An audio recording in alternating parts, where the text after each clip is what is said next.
لله نحمده ونستعينه ونستغفره ونؤمن به ونتوكل عليه ونعوذ بالله من شرور أنفسنا ومن سيئات أعمالنا من يهده الله فلا مضل له ومن يضلل فلا هادي له ونشهد أن لا إله إلا الله وحده لا شريك له ونشهد أن سيدنا ونبينا وحبيبنا وطبيب قلوبنا وشفيعنا وشفاء صدورنا وأعلانا وأولانا ومولانا ومنجانا ومأوانا محمدا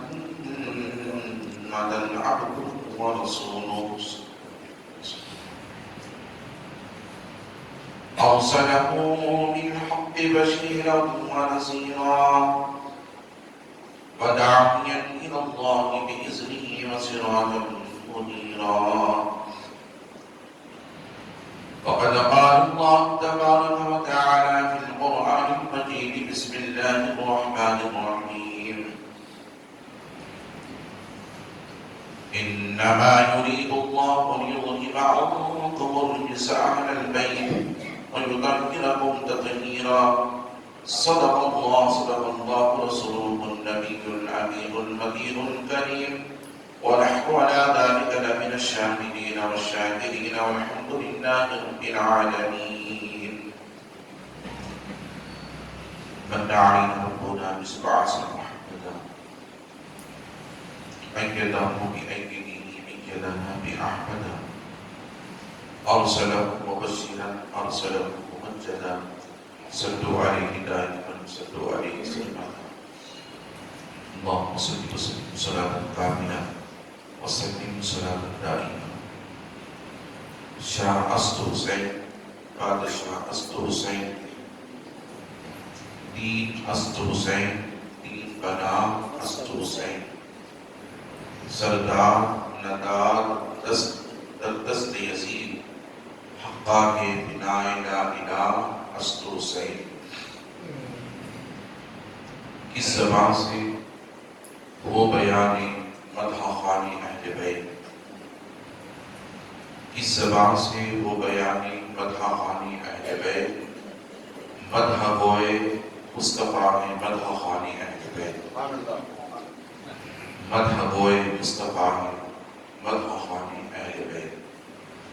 ان کی پاکی کا خدائے پاک کرتا ہے بیان، ان کی پاکی کا خدائے پاک کرتا ہے بیان. آیت تطہیر سے ظاہر ہے شانی اہل بیت، آیت تطہیر سے ظاہر ہے شانی اہل بیت. بے اجازت جن کے گھر جبریل بھی آتے نہیں، بے اجازت جن کے گھر جبریل بھی آتے نہیں. قدر والے جانتے ہیں قدر شان اہل بیت، جن کے گھر بے اجازت جن کے گھر جبریل بھی آتے نہیں. قدر والے جانتے ہیں قدر شان اہل بیت. کونین میں بلند ہے رتبہ حسین کا، فرش زمین سے عرش تک شبرا حسین کا. بے مثل ہے جہاں میں گنبا حسین کا، سلطان تو جہاں ہے نانا حسین کا. سلطان تو جہاں ہے نانا حسین کا. شاہ است حسین بادشاہ است حسین دین است حسین دین بنا است حسین سردار ندار دست یزید حقا کے بنا لا الہ است حسین. عزیزان محترم، معزز سامعین کرام، نوجوان ساتھیوں، عزیز بچوں، السلام علیکم ورحمۃ اللہ وبرکاتہ. خطبے کے بعد میں نے اس آیت مبارکہ کی تلاوت کا شرف حاصل کیا ہے. اس کے تحت آپ حضرات کے درمیان تھوڑی دیر روشن ڈالنے سے قبل آئیں اور آپ مل کر سب سے پہلے امت خضرا کے مکین سلام الصالحین انیس العارفین رحمت للعالمین مکے کے سردار مدنی کے تاجدار دائی حلیمہ کے پیارے بے سہاروں کے سہارے نبی محترم رسول مکرم نور مجسم آفتاب رسالت آفتاب نبوت کونین کی ایک زینت غم گسار امت صاحب جود و عطا ہم غریبوں کے آقا و مولا حضور سید عالم احمد مصطفیٰ جناب محمد رسول اللہ صلی اللہ علیہ وسلم کی مقدس ذات بابرکات کی بارگاہ میں عقیدتاً محبتاً توفتاً ہدیہ درود شریف کا نذرانہ پیش فرمائیں۔ پڑھیں اللہم صلی علی سیدنا نبینا قریبنا مولانا محمد وسلم صلاۃ و سلام علیکہ یا رسول اللہ۔ نبی اور آل نبی کی بارگاہ میں ایک مرتبہ محبت انداز میں صلی اللہ علیہ نبی کی امی والد صلی اللہ علیہ وسلم صلاۃ و سلام علیکہ یا نبی اللہ۔ رسول اور آل رسول کی بارگاہ میں ایک مرتبہ بابا سے بلند اللہم صلی علی سیدنا محمد وعلی آلہ وعلى آله الكرام وأصحابه الكرام أجمعين وبارك وسلم عبدا لي خمسة أطفي بها حق القبائل حاتمة المصطفى والمرتضى وابناء الفاطمة فسهل يا إلهي كل صعب بحرمة سيد الأبرار سيد اللہ رب العزت کا بے انتہا فضل و کرم ہے، اس نے ہمیں اور اس کے پیارے حبیب دانائے نبی صلی اللہ علیہ وسلم کی امت میں پیدا فرمائے۔ لاکھوں کروڑوں درود و سلام اس کے آخری پیارے رسول علیہ السلام کی مقدس ذات بابرکات پر جن کی خاطر اللہ رب العزت نے تمام کائنات کا وجود بخشا۔ عزیزان محترم، ماہ محرم الحرام کا درمیانی حصہ ہمارے اور آپ کے درمیان سے گزر رہا ہے، اور آپ حضرات نے یوم عاشوراء کے موقع پر سید الشہداء امام حسین رضی اللہ تعالی عنہ و تمام شہیدان کربلا رضوان اللہ علیہ مجمعین کے تعلق سے ان کی شہادتوں کو اور ان کے مقام و مرتبے کو ملاحظہ فرمایا، اور گزشتہ جمعہ میں نے قرآن مقدس کی ایک آیت مبارکہ تلاوت کی تھی جس میں اللہ رب العزت نے فرمایا قُلْ لَا أَسْأَلُكُمْ عَلَيْهِ أَجْرًا إِلَّا الْمُعَدَّةَ فِي الْقُرْبَى۔ اے محبوب، آپ میرے ان بندوں سے کہہ دیں جن پر آپ نے محنت و مشقت کی ہے، جو کچھ آپ نے انہیں دیا ہے، ان سے کہیں کہ میں اس کی کوئی اجرت تم سے طلب نہیں کرتا، الا المعدۃ فی القربى، بس یہ کہ تم میری اقربا سے محبت کرو۔ سبحان اللہ۔ اب آپ حضرات نے اقربا سے مراد کون ہے گزشتہ جمعہ ملاحظہ فرمایا، پھر بھی آپ حضرات کے دلوں میں اور ذہنوں میں اس بات کو ڈالنے کی کوشش کرو۔ صحابہ اکرام نے پوچھا یا رسول اللہ صلی اللہ علیہ وسلم اقربا سے مراد کون ہے؟ تو حضور نے فرمایا ھذا علی و فاطمہ و ابناء، اس سے مراد میرا علی ہے اور میری بیٹی فاطمہ ہے اور میرے دو شہزادگان حسنین کریمین ہیں۔ اسی لیے تو بیگم وارسی نے کیا خوب کہا، مقصود کائنات میں بیگم یہی تو پانچ ہیں، مقصود کائنات بیگم یہی تو پانچ ہیں، مقصود کائنات۔ اس کے تعلق سے آقا علیہ السلام نے وضاحت فرمانی کہ ان سے مراد میری اہل بیت ہے، اس سے علی فاطمہ حسنین کریمین ہیں رضوان اللہ علیہ اجمعین۔ عزیزان محترم،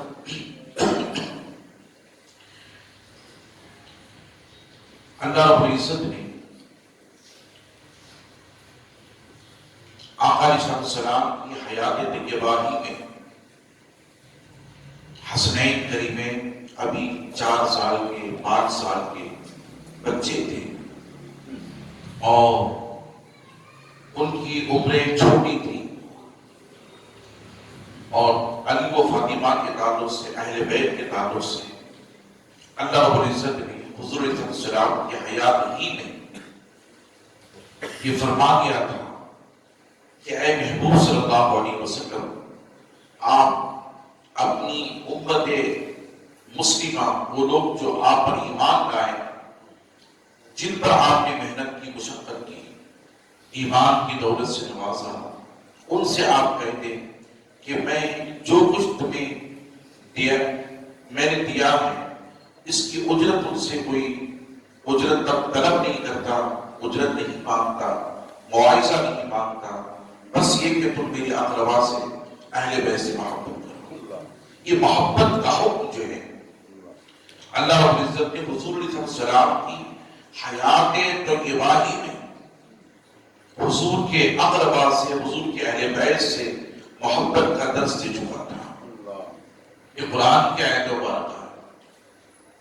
اللہ رب العزت جانتا تھا، وہ عالم الغیب والشہادہ ہے۔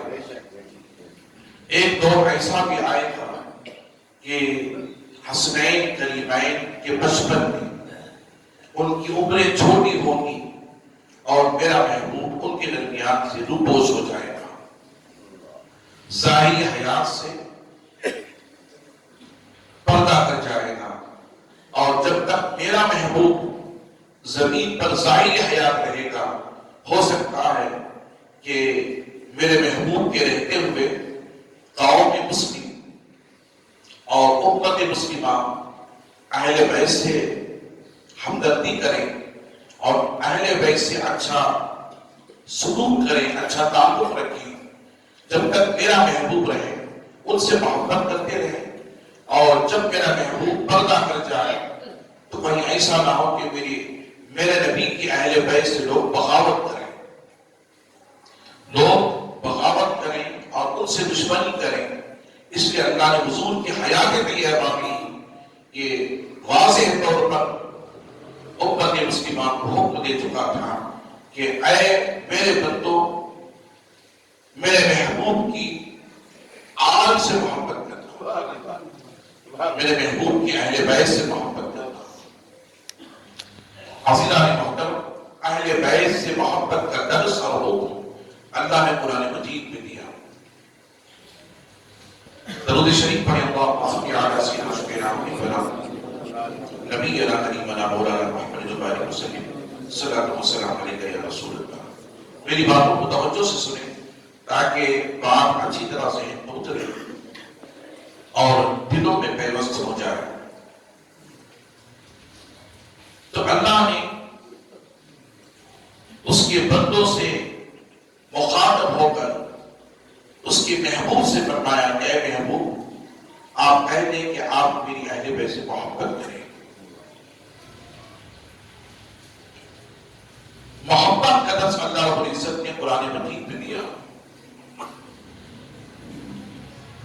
ہم پر واجب ہے کہ ہم نبی کے آل سے محبت کریں اور نبی کے اہل بیت سے محبت کریں۔ اب یہ قرآن مجید کی آیت مبارکہ ہے، اور احادیث مبارکہ کی طرف اگر ہم جائیں، احادیث مبارکہ کی طرف، تو حضور علیہ السلام نے اپنی امت سے فرمایا، کلمہ گو مسلمانوں سے فرمایا، صحابہ سے فرمایا، وَمَا تَحُبِّ آلِ مُحَمَّدٍ صلی اللہ علیہ وسلم مَعَتَ مُؤْمِنًا۔ حدیث پاک میں اللہ حضور ارشاد فرماتے ہیں، جو دنیا میں رہتے ہوئے میری آل سے محبت کرتے ہوئے مرے تو دنیا سے وہ اس وقت تک نہیں جائے گا جب تک کہ وہ مومن نہیں ہو جائے۔ سبحان اللہ۔ یہ حضور کی محبت کا تقاضا، حضور کی محبت کا حکم نہیں ہے۔ حضور فرمائے میری آل کی محبت کے تعلق سے آپ اندر بات کریں، وَمَا تَحُبِّ آلِ مُحَمَّدٍ صلی اللہ علیہ وسلم مَعَتَ مُؤْمِنًا۔ جو شخص میری آگ سے محبت کرتا ہوا پڑا، گویا وہ مومن ہو کر کے بولا۔ پھر حضور ارشاد فرماتے ہیں وَمَاتَ حُبِّ آلِ مُحَمَّدٍ صلی اللہ علیہ وسلم مات شہیدہ۔ حضور ارشاد فرماتے ہیں جو شخص دنیا میں میری اہل بیت سے محبت کر کے مرا، گویا وہ دنیا سے شہید مرا، دنیا سے شہید گیا۔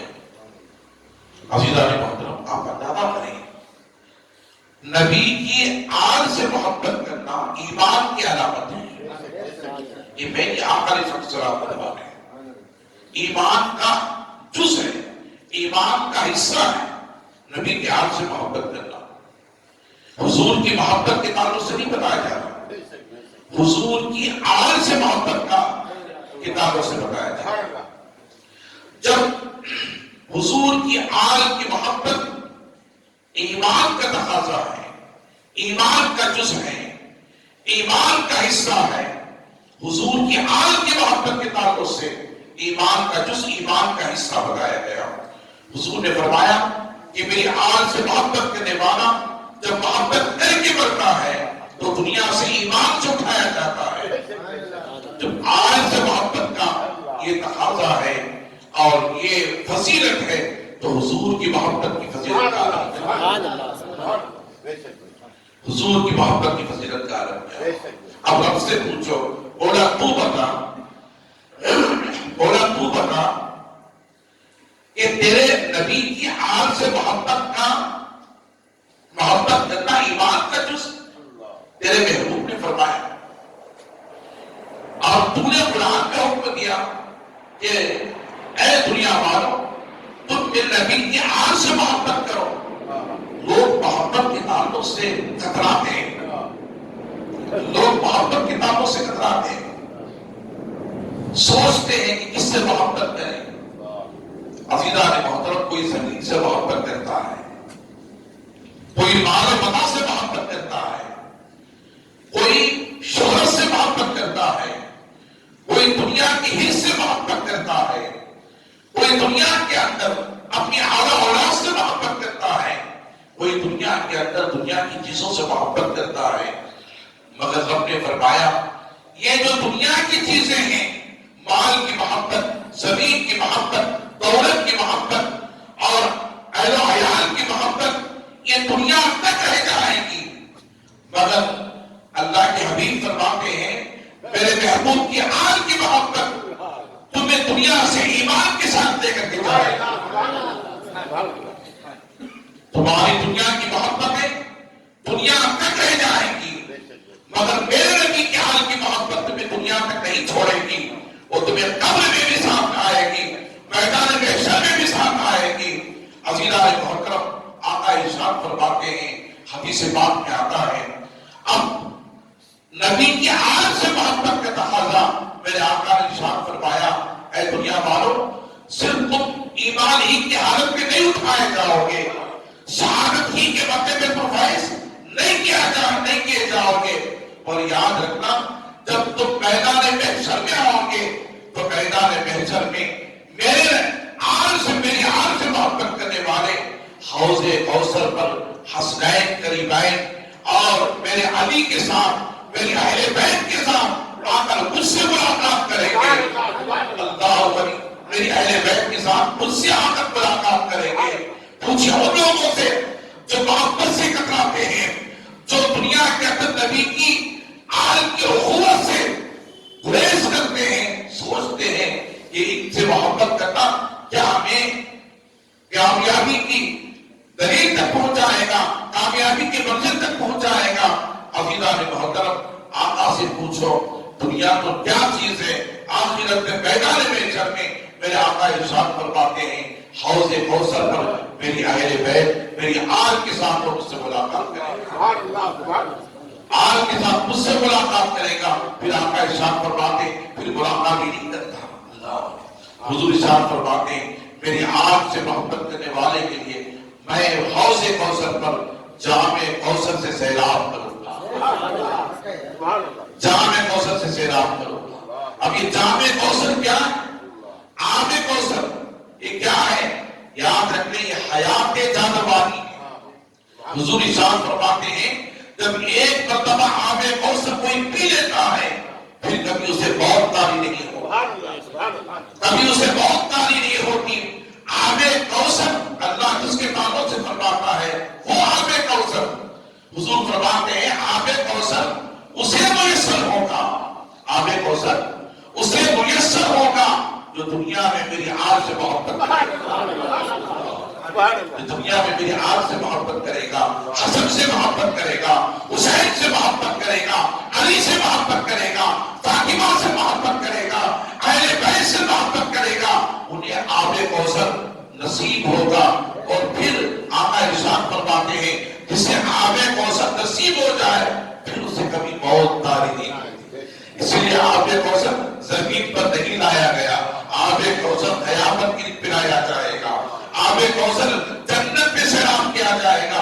آپ نے کبھی سوچا، علماء سے پوچھا، محدثین سے سنا ہوگا کہ انسان جب ایک مرتبہ مرتا ہے پھر وہ قیامت کے دن لایا جاتا ہے، پھر اس کا حساب و کتاب ہوتا ہے، پھر جنتی کو جنت میں پہنچایا جاتا ہے، تو جنت میں جانے کے بعد ہمیشہ ہمیشہ کو جنت میں رہے گا، کبھی جنت سے باہر نہیں ہوگا، کبھی جنت سے باہر نہیں ہوگا۔ بہت صرف ایک مرتبہ تاری ہوتی ہے، مگر ایک مرتبہ تاری ہونے کے بعد قیامت کے دن حساب و کتاب ہونے کے بعد جنت میں جب داخل ہوتا ہے تو جنت میں جانے کے بعد ہمیشہ وہ جنت کے داخل رہے گا۔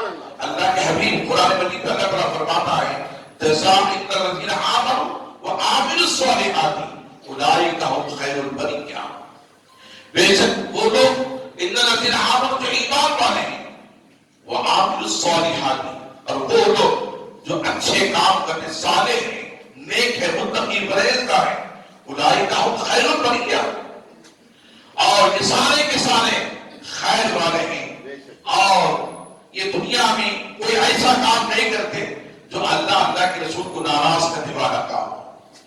پھر اللہ فرماتا ایسے لوگوں کا اجر اللہ نے کیا دیا، اللہ فرماتا جزاؤہم جنات تجری من تحتہا الانہار خالدین فیہا ابدا۔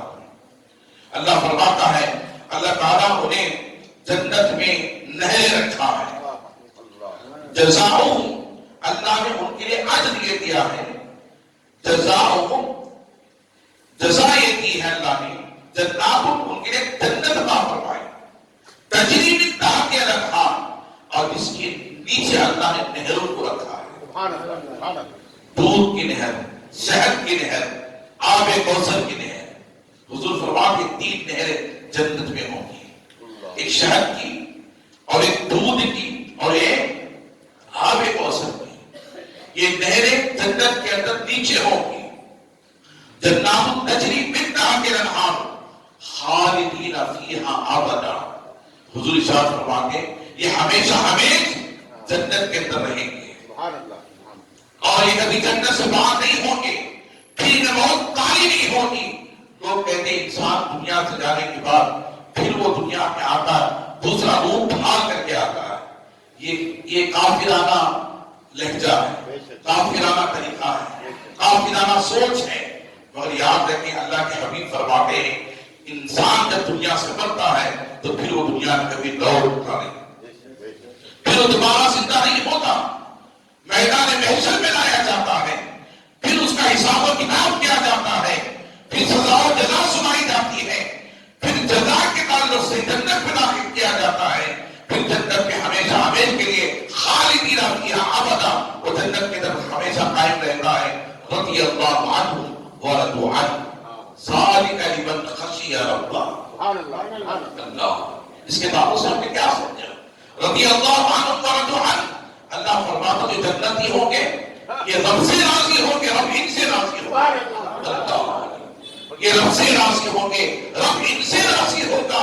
پھر اللہ فرماتا ذالک لمن خشی ربہ، یہ وہ لوگ ہیں، یہ وہ لوگ ہیں جو اپنے رب کے تعلق سے دلوں میں خوف رکھتے ہیں۔ اللہ ذالک لمن خشی ربہ، یہ وہ لوگ ہیں جو اپنے رب کے تعلق سے دلوں میں خشیت رکھتے ہیں، خوف رکھتے ہیں۔ تو میں آپ سے کہہ رہا تھا جنت میں نہریں ہوں گی، تو جنت میں نہر اسے ملے گی میدان محشر میں آب کوثر پر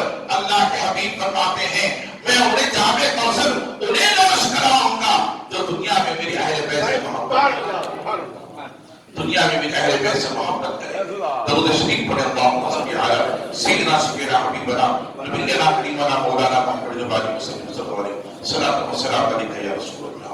یہ تو جنت کے تعلق سے، آب کوثر کے تعلق سے اور شہد کے تعلق سے، دودھ کے تعلق سے آقا علیہ السلام نے ارشاد فرمایا یہ نہر جنت کے اندر ہوں گی، وہ ہمیشہ سیراب ہوں گی، وہ بہتی رہیں گی، ہمیشہ ہمیشہ قائم رہیں گی، چونکہ رب نے اسے قائم کروایا.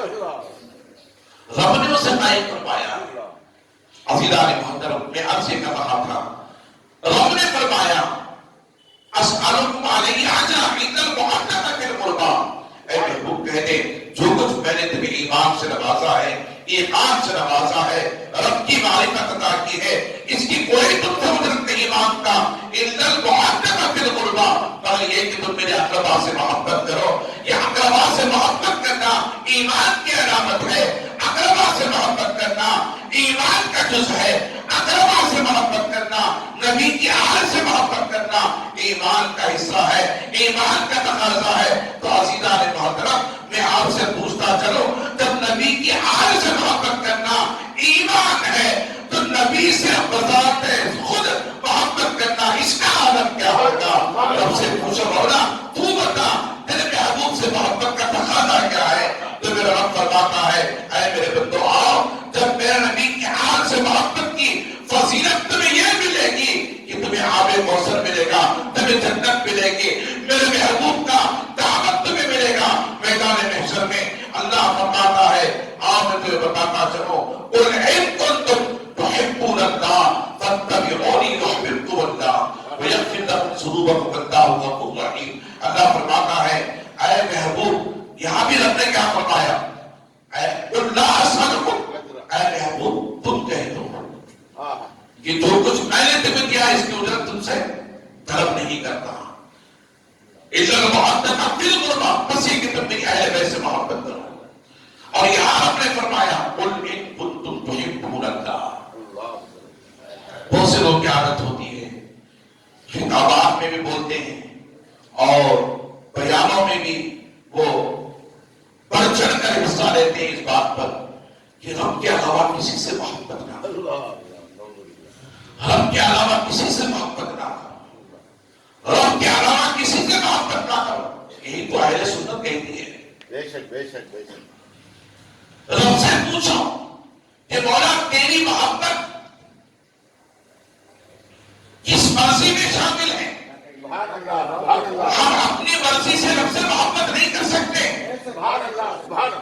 ہم اپنی مرضی سے رب کو نہیں بنا سکتے. یاد رکھیں، ہم اپنی مرضی سے رب کو پا نہیں سکتے، ہم اپنی مرضی سے اپنے طریقے سے رب کو پا نہیں سکتے، رب کی محبت حاصل نہیں کر سکتے. رب ہی سے پوچھو، رب ہی سے پوچھو مولا تیری محبت ہمیں کیسے ملے گی؟ رب سے پوچھو ان لوگوں سے جو رب کہتے ہیں رب کے علاوہ کسی سے محبت نہ کرو.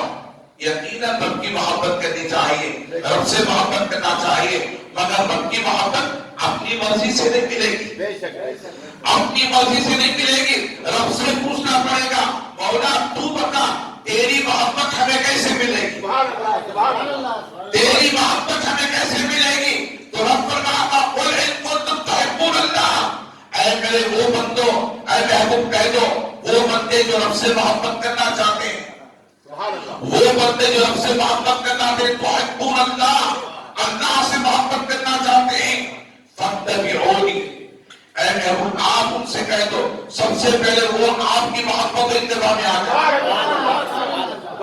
آپ کی محبت اتباع میں آ جائے. رب فرماتا مجھ سے محبت کرنے سے پہلے اے میرے بندو تم میرے محبوب کی محبت و اتباع میں آ جاؤ، اتباع محبت میں آ جاؤ.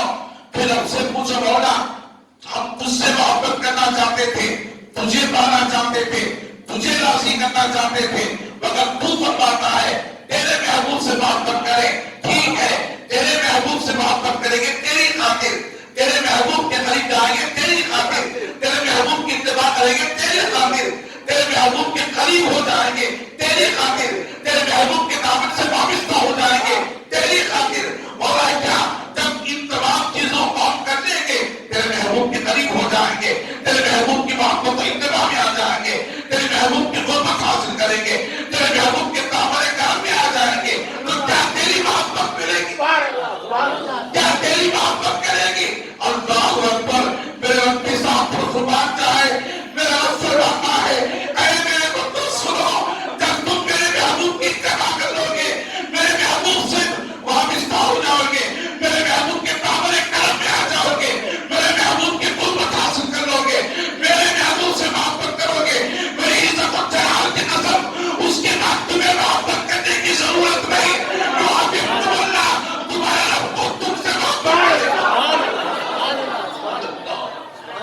کہتے سبحان اللہ، ہاتھ اٹھا کر کہتے سبحان اللہ۔ یہ اہل سنت کا مجمع ہے، یہ عقیدت والوں کا مجمع ہے، یہ اہل محبت کا مجمع ہے۔ قرآن سے پوچھو، اپنی مرضی سے رب کو راضی نہیں کر سکتے، اپنی مرضی سے رب کی محبت حاصل نہیں کر سکتے، رب کی مرضی سے رب کی محبت حاصل کر سکتے ہیں۔ درود شریف پڑھے، اللہم صلی علی سیدنا سیدنا حبیبنا نبینا کریمنا مولانا محمد بارک وسلم صلی اللہ علیہ صلاۃ و سلام علیکہ یا رسول اللہ۔ اسی لیے تو اللہ میں اقبال نے پکار کر کہا کہ محمد سے وفا تو نے تو ہم تیرے ہیں۔ رب فرماتا ہے کہ محمد سے وفا تو نے تو ہم تیرے ہیں، ارے یہ جہاں چیز کیا رہو قلم تیرے ہیں، یہ جہاں چیز کیا رہو قلم تیرے ہیں۔ رب فرماتا ہے میرے بندو، اب اس کے بعد تمہیں مجھ سے محبت کرنے کی ضرورت نہیں۔ یحببکم اللہ، یحببکم اللہ، یحببکم اللہ۔ اللہ خود تم سے محبت کرے گا، اللہ تم سے خود محبت کرے گا۔ اس سے محبت کرے گا جو محبوب سے محبت کرے گا، جو محبوب کا ہو جائے گا، جو محبوب کے تابع ہو جائے گا، جو محبوب کے دامن کرم میں آ جائے گا، جو محبوب کے دامن کرم سے وابستہ ہو جائے گا، رب اس سے خود محبت کرے گا، رب اس سے خود محبت کرے گا۔ پھر اللہ فرماتا ہے بندے سن، تجھ سے رب محبت ہی نہیں کرتا، رب محبت ہی نہیں کرتا۔ وَيَغْفِرْ لَكُمْ ذُنُوبَكُمْ وَاللَّهُ غَفُورٌ رَحِيمٌ۔ اللہ فرماتا ہے اللہ کی ذات وہ ہے جو بڑی رحیم ہے، رحمان، بڑی رحم والی ہے، بڑے کرم والی ہے، تیرے سارے گناہوں کو معاف فرما دے، تیرے سارے گناہوں کو معاف فرما دے گی۔ کون سا درس دے رہے ہیں، کون سی بات کر رہے ہیں؟ عزیزان محترم، اصل چیز چھوڑ کر ہمیں نخل کی طرف لے کر کے جا رہے ہیں، اصل چیز چھوڑ کر ہمیں نخل کی طرف لے کر کے جا رہے ہیں۔ درود شریف پڑھے، اللہم صلی علی سیدنا سیدنا حبیبنا نبینا کریمنا مولانا محمد بارک وسلم صلی اللہ علیہ صلاۃ و سلام علیکہ یا رسول اللہ صلی اللہ علیہ وسلم۔ عزیزان محترم، تو گویا پتہ یہ چلا نبی کی آل سے محبت کی وجہ سے ایمان ملتا ہے، ایمان ملتا ہے۔ یاد رکھ لیں، نبی کی آل کی محبت کی وجہ سے کیا ملتا ہے؟ ایمان ملتا ہے۔ اور نبی کی محبت کی وجہ سے کیا ملتا ہے؟ رحمان ملتا ہے، رحمان ملتا ہے۔ نبی کی آل کی محبت سے ایمان، اور ایمان جب ملتا ہے تو کیا ملتا ہے؟ رحمان ملتا ہے۔ تو عزیزان محترم، گویا راستہ ہم نے بتا دیا، تم میرے پاس ڈائریکٹ نہیں آ سکتے، اس وقت تک نہیں آ سکتے جب تک کہ تم میری آل کی محبت نہ کرو، میرے نبی کی آل سے وابستہ نہ ہو جاؤ، ان کا توسل نہ حاصل کر لو، ان کا وسیلہ نہ حاصل کرو۔ میں آپ حضرات کو بتاتا چلو، کیا یہ قرآن مجید کے اندر رب نے جو حکم دیا، یہ باتیں جو محبت کا تقاضا پیش کرتی ہیں، حضور سے ایمان، حضور سے محبت کے تعلق سے، نبی کی آل کی محبت کے تعلق سے، لوگ یہ باتیں نہیں بتاتے، یہ قرآن کی آیتیں نہیں پڑھتے، اپنے مطلب کی بات بتانے کے لیے کچھ آیتیں پڑھ کر کے لوگوں کو گمراہ کرنے کی تو کوشش ضرور کرتے ہیں، لوگوں کے ایمان پر ڈاکہ ڈالنے کی تو ضرور کوشش کرتے ہیں۔ عزیزان محترم، اسی لیے تو میرے آقا نے ارشاد فرمایا، کیا ارشاد فرمایا؟ جب تم بیٹھو کسی مجلس میں، تم ایمان والوں کی مجلس میں بیٹھو۔ آقا ارشاد فرماتے ہیں ایمان والوں کی مجلس میں بیٹھو۔ صحابہ نے پوچھا یا رسول اللہ اس کی فضیلت کیا ہے؟ تو حضور ارشاد فرماتے ہیں تمہارا ایمان بڑھے گا، تمہارا ایمان بڑھے گا۔ پھر حضور نے فرمایا تم بے ایمانوں کی صحبت میں نہ بیٹھو۔ صحابہ نے پوچھا یا رسول اللہ اس کی وجہ کیا ہے؟ تو حضور نے فرمایا جب تم بے ایمانوں کی صحبت میں مجلسوں میں بیٹھو گے تو تمہارا ایمان گھٹے گا، گھٹے گا۔ تو ایمان بڑھتا بھی ہے، ایمان گھٹتا بھی ہے، ایمان بڑھتا بھی ہے، ایمان گھٹتا بھی ہے۔ ایمان بڑھتا کیسے؟ اہل ایمان کی صحبت میں بیٹھے، اور اہل ایمان کسے کہتے ہیں؟ اہل محبت والوں کو کہتے ہیں، اہل محبت والوں کو کہتے ہیں۔ اللہ محترم، میں آپ کو بتاتا ہوں دنیا کی مثال دے کر کے، ایک صحابی تھے، ابن ماجہ کی حدیث ہے، ایک صحابی تھے حضور کی بارگاہ میں پہنچے، انہیں شوق تھا جہاد میں جانے کا، انہیں شوق تھا جنگ لڑنے کا، اسلام کی خاطر اللہ کے رسول کے نام پر اپنی جان کو قربان کرنے کا ذوق تھا، شوق تھا۔ حضور کی بارگاہ میں پہنچے اور عرض کیا یا رسول اللہ صلی اللہ علیہ وسلم میں چاہتا ہوں کہ جہاد میں جنگ میں آپ کے ساتھ شامل ہو جاؤں۔ حضور نے فرمایا ایمان کے بعد سب سے بڑا فریضہ جہاد کا ہے، اسلام کی خاطر، اللہ کے رسول کی خاطر کرنا، یہ کوئی معمولی بات نہیں۔ صحابہ رسول ذوق اور شوق لے کر کے گئے تھے، لیکن کیسا دور تھا، حضور کی حیات طیبہ تھا، وہ حضور کی حیات میں جنگ لڑنا چاہتے تھے، اپنی جان کو قربان کرنا چاہتے تھے۔ تبھی تو وہ کہتے تھے جب حضور کی بارگاہ میں پہنچتے تو کہتے یا رسول اللہ، ابھی جنگ میں نہیں جاتے تھے، ابھی تلوار نہیں اٹھاتے تھے، حضور کے پاس آ کر دو صحابہ بیٹھتے تھے، ادب سے کہتے الصلاۃ والسلام علیک یا رسول اللہ، الصلاۃ والسلام علیک یا نبی اللہ، الصلاۃ والسلام علیک یا حبیب اللہ۔ یہ کلمات صحابہ اکرام حضور کی بارگاہ میں جا کر کہتے ہیں۔ سبحان اللہ۔ اس کا مطلب کیا ہے؟ اس کے معنی کیا ہے؟ الصلاۃ والسلام، درود ہو آپ پر اے محبوب، سبحان اللہ۔ سلام ہو آپ پر اے محبوب، الصلاۃ والسلام علیک یا رسول اللہ، اے اللہ کے رسول آپ پر درود ہو آپ پر سلام۔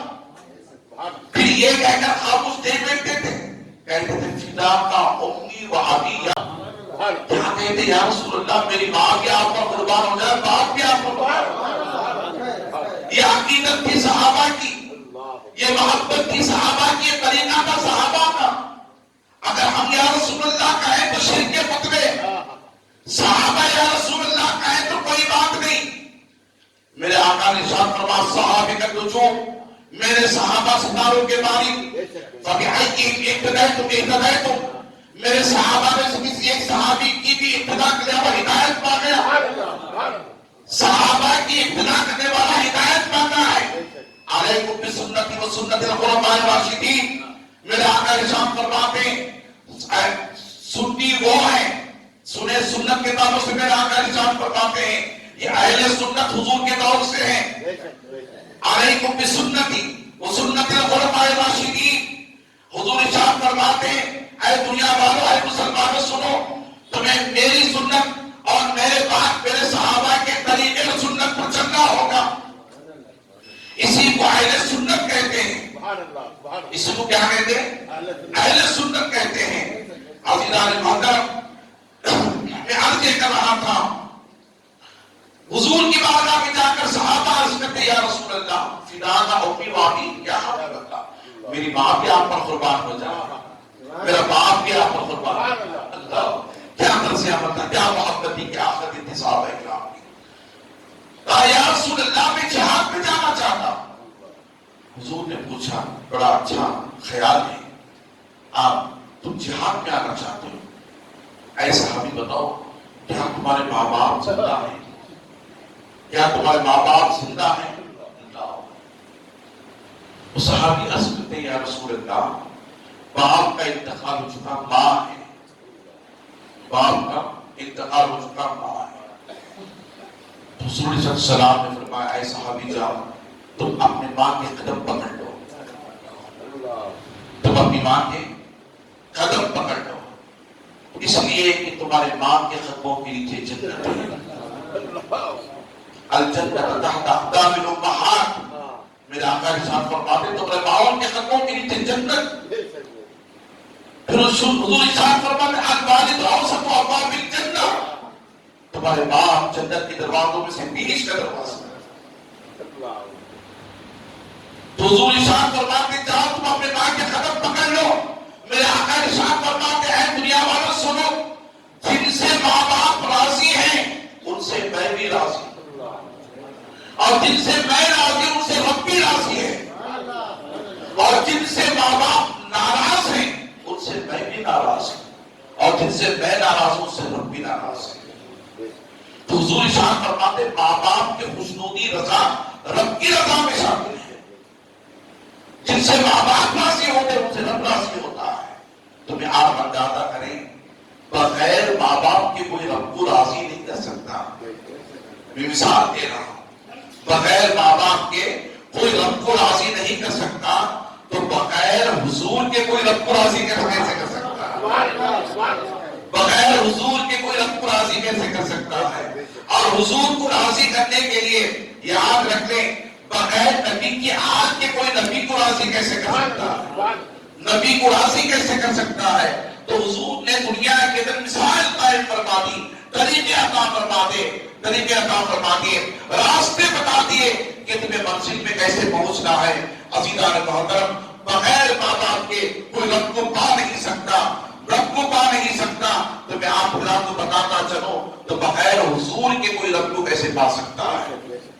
بغیر حضور کے کوئی رب کو کیسے پا سکتا ہے؟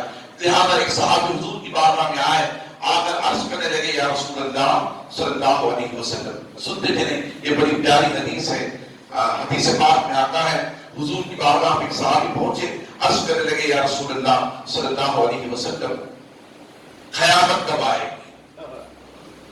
انہوں نے قیامت کے تعلق سے سوال کیا، قیامت کب آئے گی؟ حضور نے پوچھا اے صحابی بتاؤ تم نے قیامت کے لیے کیا ذات راہ تیار کیا ہے؟ اس سے مراد قیامت کے لیے تم نے کیا تیاری کی ہے؟ تو صحابی رسول نے عرض کیا یا رسول اللہ میرے پاس کچھ نہیں ہے،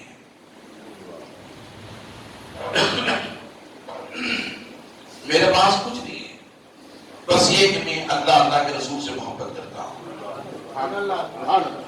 اللہ کے رسول سے محبت کرتا ہوں۔ پھر حضور نے پوچھا تم نے قیامت کے تعلق سے پوچھا ہے، تم نے قیامت کے لیے کیا تیاری کی ہے؟ پھر صحابی رسول نے عرض کیا یا رسول اللہ میرے پاس کچھ نہیں ہے، بس یہ کہ میں اللہ کے رسول سے محبت کرتا ہوں۔ پھر حضور نے پوچھا اے صحابی تم نے قیامت کے تعلق سے سوال کیا، قیامت کب آئے گی؟ تو صحابی رسول نے حضور نے فرمایا اے صحابی بتاؤ تم نے قیامت کے لیے کیا تیاری کی ہے؟ جانتے تیاری سے مراد کیا ہے؟ قال اللہ و قال رسول صلی اللہ علیہ وسلم، یعنی اللہ کے احکامات پر عمل کرنا، نبی علیہ السلام کے فرامین پر عمل کرنا، یہ تیاری ہے۔ اللہ کے حکم کو ماننا، نبی کے حکم کو ماننا، یہ تیاری ہے۔ ایمان میں داخل رہنا، نمازوں کی پابندی کرنا، ماہ رمضان کے روزے رکھنا، صدقہ و زکات دینا، حج کرنا، قربانی دینا، ماں باپ کے ساتھ حسن سلوک سے پیش آنا، پڑوسیوں کے ساتھ پیار و محبت، یتیموں کے ساتھ اخوت سے پیش آنا۔ عزیزان محترم، یہ تمام چیزیں یہ قال اللہ و قال رسول میں شامل ہیں۔ پھر قال اللہ پر کوئی عمل کرے، قال رسول پر عمل نہ کرے، تب بھی وہ جہنمی ہے۔ صرف قال اللہ کو مانے، قال رسول کو نہ مانے، تب بھی وہ جہنمی ہے۔ جو اس لیے کہ میرے رب نے فرمایا من یطیع الرسول فقد اطاع اللہ، جس نے رسول کی اطاعت کی فقط اس نے اللہ کی اطاعت کی۔ قرآن مجید میں اللہ تعالیٰ فرماتا من یطیع الرسول فقد اطاع اللہ، اس نے رسول کی اطاعت کی فقط اس نے اللہ کی اطاعت کی۔ یعنی احکامات پر چلنا، نبی کی سنتوں پر چلنا، نبی کی شریعت پر چلنا، اسلام پر عمل کرنا، اسلام کے طرز عمل پر زندگی کو گزارنا، نمازوں کی پابندی کرنا، آذانوں کا احترام کرنا، مسجدوں کی قدر کرنا، مسجدوں میں حاضر ہونا، نمازوں کی جگہ نماز کو جماعت کے ساتھ ادا کرنا، ماں باپ کے ساتھ اس کے سلوک سے پیش آنا، ماہ رمضان کے روزے رکھنا، قرآن کی تلاوت کرنا اور صدقہ و زکات دینا، حج کرنا، قربانیاں پیش کرنا، زکات کا ادا کرنا، فطرے کا ادا کرنا، اور اللہ رب العزت کے احکامات پر عمل کرنا، یہ کیا ہے؟ یہ ہے تیاری، یہ قیامت کی تیاری ہے۔ عزیزان محترم، صحابی رسول جانتے وہ صحابی نمازی تھے، وہ صحابی نمازی تھے، کوئی خیر نمازی نہیں تھے، متقی تھے، پرہیزگار تھے، نیکوکار تھے، صبح سلام کے پابند تھے، سنت نبوی کے پابند تھے، شریعت مطالعہ پر کاربند تھے۔ اس کے باوجود بھی عاجزی کا ہے عالم دیکھیں اس صحابی کی، یا رسول اللہ میرے پاس کچھ نہیں ہے، میرے پاس کچھ نہیں ہے، بس یہ کہ اللہ کے رسول سے محبت کرتا ہوں، اللہ کے رسول سے محبت کرتا ہوں۔ تو قیامت کے تعلق سے صحابی نے پوچھا تھا، تو حضور نے کیا فرمایا؟ آقا علیہ السلام نے فرمایا اے صحابی سنو، تم نیک اعمال پر اور نمازوں پر قائم رہنا، میری مدد کرنا۔ حضور ارشاد فرماتے ہیں انشاءاللہ تعالیٰ میں تمہیں جنت کی بشارت دیتا ہوں۔ سبحان اللہ، کہنا سبحان اللہ، میں تمہیں جنت کی بشارت دیتا ہوں۔ تو حضور صلی اللہ علیہ وسلم نے فرمایا میں تمہیں جنت کی بشارت دیتا ہوں۔ عزیزان محترم، نمازوں کی پابندی کریں، شریعت مطالبہ پر عمل کریں، نبی کے آل سے محبت کریں، حسنین کریمین شہدائے کربلا کا ذکر سنیں اور ذکر کریں اور اہل بیت سے اخوت کریں، نبی کے آل کی زندگی کے طرز عمل پر زندگی کو گزارنے کی کوشش کریں، مسجدوں کو آباد کریں، ماں باپ کی خدمت کریں، بڑوں کا احترام کریں اور اولادوں کو اچھی تربیت دیں۔ یہی ہمارے دنیا اور آخرت میں کامیابی کا ضامن ہوں گی۔ اللہ قرآن میں فرماتا ہے انما یرید اللہ لیصلح عنکم رجال البیت ویطہرکم تطہیرا۔ بے شک اللہ نے ارادہ کر لیا اے نبی کے گھر والوں کہ ہر آلودگی سے، ہر ناپاکی سے، ہر نجس چیز سے اللہ نے تمہیں پاک کر دیا ہے، اور ایسا پاک کیا ہے جو آپ سے جڑ جاتا ہے وہ بھی پاک ہو۔ سبحان اللہ، سبحان اللہ۔ یہ چند کلمات تھے، انشاءاللہ اس موضوع کو میں آئندہ جمعہ کے لیے باقی رکھنے کی کوشش کرتا ہوں۔